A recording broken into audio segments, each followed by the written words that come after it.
We're starting to see the first, I think, the advent of more and more violence in this country by revolutionaries. We are the people's workers! When the revolution comes, we rise, blaze like sunshine in the night skies. Humble drums play the beat of the strife, struggling to cut through this crooked life. Marching down the city streets strong and bold, stories we've heard but never been told. What exactly is Hotep anyway? Good day to you and yours. Today on The Blood Clot, we will look into the Billionaires' Ball and the truth about President Trump's inauguration and governmental corruption. On January 20th, 2025, Donald Trump took the oath for his second term under a gray, frigid Washington sky. Inside the Capitol Rotunda, however, the air was warm with wealth, a tableau of billionaires, tech titans, and global influencers who turned the inauguration into what critics dubbed the Billionaires' Ball. Front row seats held Elon Musk, Jeff Bezos, Mark Zuckerberg, and Tim Cook, their collective net worth nearing $1 trillion, while the public shivered outside in numbers dwarfed by past turnouts. This wasn't just a swearing, it was a revelation of power, a mirror reflecting a nation where oligarchs reign and the people watch from the cold. Beneath the pomp, a tangle of contradictions, China's silent presence, Silicon Valley's media mastery, and echoes of Gilded Age barons laid bare the truth. Trump may wear the crown, but the billionaires hold the scepter. The optics game. A billionaire-controlled stage. The inauguration was a masterclass in optics, curated not for the masses, but by and for the elite. Cameras caught Musk chuckling with Vivek Ramaswamy, Bezos nodding to Sundar Pichai, and Zuckerberg hosting a pre-ball reception. Images beamed across platforms these men own. Silicon Valley isn't just a guest here, it's the puppeteer. Musk's X, with 600 million users, amplifies Trump's narrative in real time. Meta's 3 billion strong empire shapes feeds with AI precision. Google's YouTube, under Pichai, streams the spectacle to 2.5 billion more. The Murdochs, once media kings, were absent. Rupert's Fox News pulls millions, but Silicon Valley's reach is planetary. This isn't accidental. The public arena, as one observer put it, is paid and controlled by the rich. And these billionaires don't just influence it, they own it. AI-driven content, from X's algorithm tweaks to Meta's ad targeting, crafts perception faster than any cable pundit. Trump's 2017 inauguration leaned on rally crowds. 2025 swapped that for a billionaire front row, signaling a shift from outsider to oligarchic insider. The optics screamed unity, not of a nation, but of a wealthy vanguard betting on deregulation, tax cuts, and government contracts. The people see a show. The billionaires write the script. China's silent presence, hypocrisy in high places. Trump's rhetoric thundered against China. 100% tariffs on electric vehicles, vows to claw back jobs, yet the billionaires beside him told a different story. Musk's Tesla churns out over half its cars from Shanghai. Cook's Apple relies on China for 90% of iPhone production. Bezos' Amazon thrives on Chinese factories. Trump himself. His MAGA hats bore Made in China tags in Term 1. And Ivanka's trademarks flowed from Beijing. This is the pot calling the kettle black, while both cook on the same stove. The hypocrisy spans parties. Biden's son Hunter co-founded BHR Partners with Chinese state entities, netting billions. The Clinton Foundation pocketed millions from Chinese donors during Hillary's State Department days. Trump's son-in-law Jared Kushner scored a $400 million Chinese deal in 2017. These billionaires and politicos publicly dispel China. Trump's China. China. China refrain echoes Biden's chip bans, yet privately rely on its labor, markets, and cash. At the ball, China was the uninvited guest everyone toasted in silence, a paradox too profitable to unravel. Tariffs may loom, but these moguls will likely lobby for exemptions. their presence a hedge against the rhetoric. The people's absence. Let them eat cake. Outside, 500,000 braved 20 degrees Fahrenheit cold. Barely a third of Obama's 1.8 million in 2009. Inside, the Billionairs' ball glittered with caviar and chandeliers, a let-them-eat-cake moment for the modern age.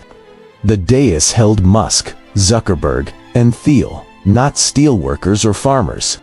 Rev. Franklin Graham, worth $10 million, offered a prayer. The lone non-billionaire nod, but the poor were otherwise absent. Congressional spouses got bumped for Bezos' Lauren and Zuckerberg's wife Priscilla Chan, a stark symbol of elite priority. This wasn't just weather-driven logistics, it was deliberate theater. The bells and whistles, private balls, front-row cackles, screamed all eyes on us. Trump's first term courted the masses. This time, the elite indoors were the real audience. The people's absence wasn't oversight, it was the point. As one critic mused, it's Marie Antoinette redux. The hungry get crumbs while the rich feast. A polarized nation and a smaller crowd signaled a presidency less reliant on populist cheers and more on billionaire buy-in, leaving the disenfranchised literally out in the cold. Historical echoes. Robber Baron's redux. Trump's Mar-a-Lago, his Palm Beach retreat, mirrors the Gilded Age estates of Rockefeller and Vanderbilt. Opulent bases for men who bent policy to their whims. Built in 1927 by Marjorie Merriweather Post, it's now Trump's gilded court, hosting post-election powwows with the likes of Musk and Thiel. The parallel runs deep. Robber barons built steel and oil empires over decades. Today's Silicon Valley tycoons amassed tech fortunes in years, leveraging AI and globalization. Trump's not the baron, but their enabler, a president dancing to their tune. His Doge task force, Musk and Ramaswamy, slashing government waste, echoes Rockefeller advising McKinley, but the stakes are now trillions, not millions. The Billionairs' Ball was a modern robber baron summit, with Silicon Valley as the new steel and oil. The difference? Speed and scale. Tech's reach outpaces anything Carnegie dreamed, and Trump's court thrives on it. Mar-a-Lago isn't just a residence, it's a symbol of an oligarchy reborn, glitz masking the same old power grab. The crypto wildcard, a new frontier for the rich. The Winklevoss twins and Chamath Palihapitiya mingled at the crypto ball, a sideshow hinting at Trump's pro-Bitcoin pivot. He's pledged to make the U.S. the crypto capital, a boon for these billionaires battling China's digital yuan. The Winklevosses, early Bitcoin billionaires, and Palihapitiya, the SPAC king, see green. Crypto's volatility could pad their wallets while destabilizing the poor. Trump's $1 million personal donation to his own inaugural fund pales next to Musk's $250 million campaign splurge, but crypto ties them tighter. Is this a genuine shift or a sop to donors? Either way, it's another layer of wealth concentration, a digital let-them-eat cake for the ball's elite. The global gaze, an oligarchy beyond borders, foreign leaders. Argentina's S.A. Javier Milei, Italy's Giorgia Meloni, rubbed elbows with the billionaires, eyeing Trump's orbit. Silicon Valley's reach, X in Brazil, Tesla in Germany, ties this ball to a global network. China's absence from the guest list was loud, but its shadow loomed via economic ties.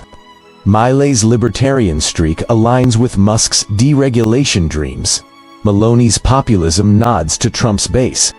This wasn't just an American oligarchy flexing, it was a planetary one, with billionaires as the glue. The ball's attendees don't just shape us policy. They nudge the world's their wealth, a passport to influence beyond borders. The truth, laid bare. The Billionairs' Ball wasn't a celebration of democracy. It was a coronation of power, Trump as king or jester to an oligarchic court. Musk's front row seat, secured by $250 million in campaign cash.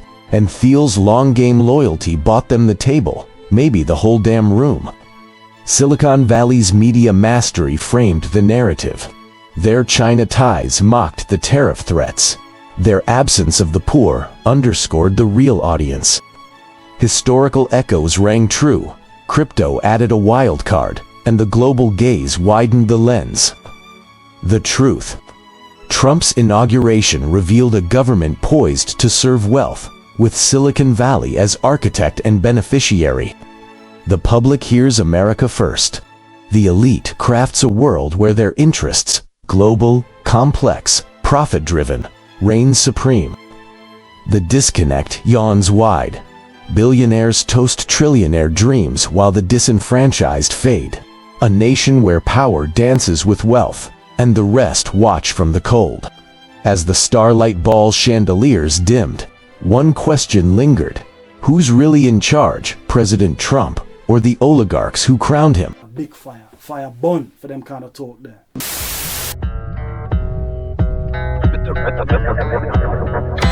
When the revolution calls, boom, bap, echo these hollowed halls. Stronger together never will fall. It's when the revolution calls.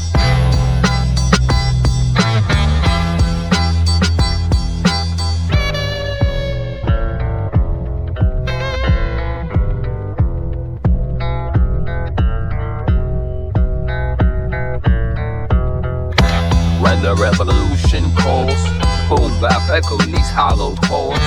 Stronger together never will fall. When the revolution